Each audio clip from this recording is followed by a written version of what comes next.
Hi, my name is Marcia Snow and I'm a speech-language pathologist with Health-Related Home Care. And today we're going to talk to you about the anatomy of your swallowing. There are 3 stages of the swallowing mechanism: the oral stage, the pharyngeal stage, and the esophageal stage. Now, swallowing is a very complicated process, so we're going to draw a diagram for you to show you exactly what happens when you swallow. First, you're going to see the roof of the mouth with a bone above it. It's called a hard palate. Now, if you look in the back of your mouth, when you look in the mirror, you're going to see a little dangly part at the back of your mouth. That's your uvula and your soft palate. Above your mouth, you also have very extensive nasal passages. Along the base of your mouth is your tongue. If you go down from there, you have your larynx, or what we frequently call our Adam's apple. The larynx and the trachea are very close to the front of your neck. Your larynx is a hard cartilage that contains your vocal cords that vibrate to make your voice. The larynx is continuous with the trachea, and it consists of cartilage. And immediately behind the larynx and the trachea is the esophagus. That's the tube that goes to your stomach. So you can see that the tube that goes to your stomach and the trachea, the tube that goes to your lungs, are side by side in your throat.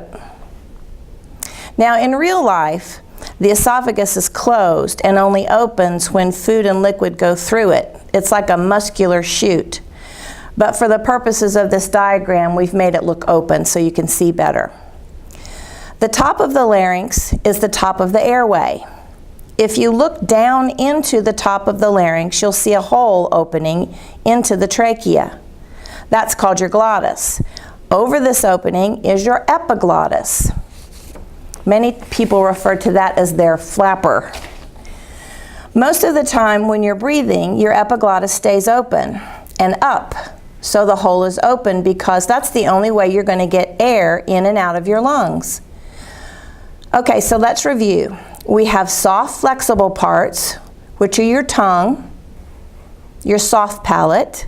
That's very flexible, and it's continuous with your hard palate, which is rigid. That's the bony part. The epiglottis is made largely of cartilage, but it can flap up and it can flap down. So let's think about the first stage, the oral stage. Food goes into your mouth, and that starts the process of chewing.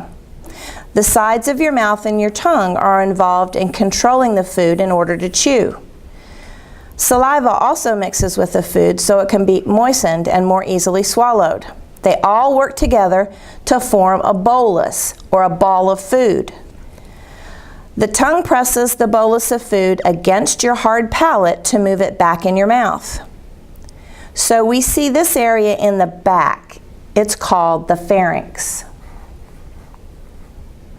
We see the nasal passages, and behind the nasal passages is the nasopharynx.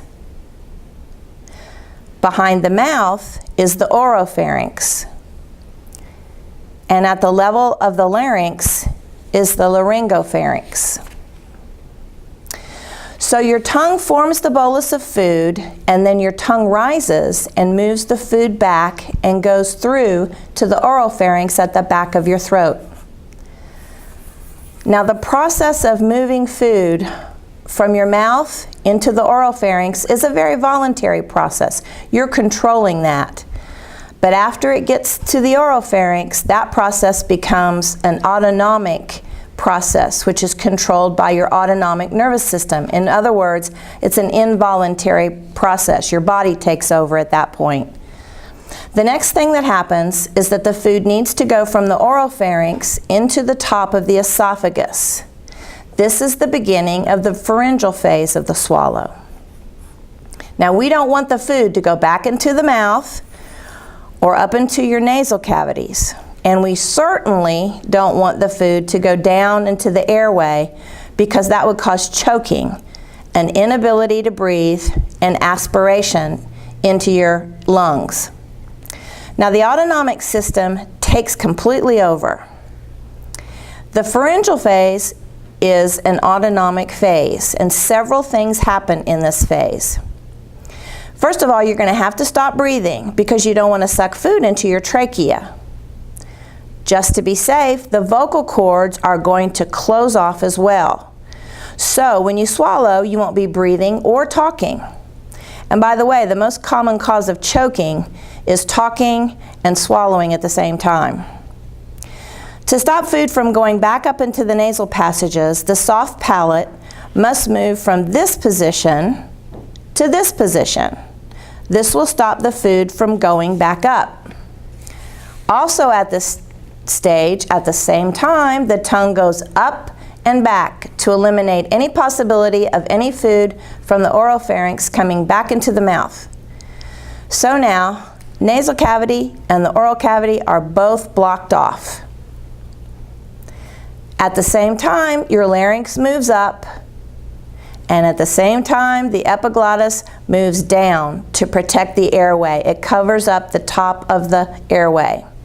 So the only way that's left for the food to go is down into the esophagus. To facilitate this, the walls of the pharynx will constrict to move the food down into the esophagus. Now the top of the esophagus is normally closed off, so what has to happen now is for the opening is for it to open so the bolus can go down into the esophageal phase of the swallow. At the top of the esophagus is a muscle band.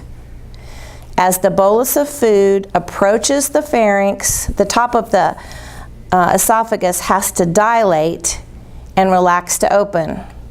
The bolus is propelled down the esophagus by waves of contraction. This moves down through the esophagus, through the lower esophageal sphincter, which has to relax to go into the stomach. So there you go. You've got the first stage, the oral stage, the second stage, the pharyngeal stage, and the third stage, the esophageal stage. As you can see, this is a very complicated process. Safe swallowing can be compromised for many different reasons. If you or anyone else that you know have difficulty swallowing, talk to your physician about having an evaluation from a speech-language pathologist.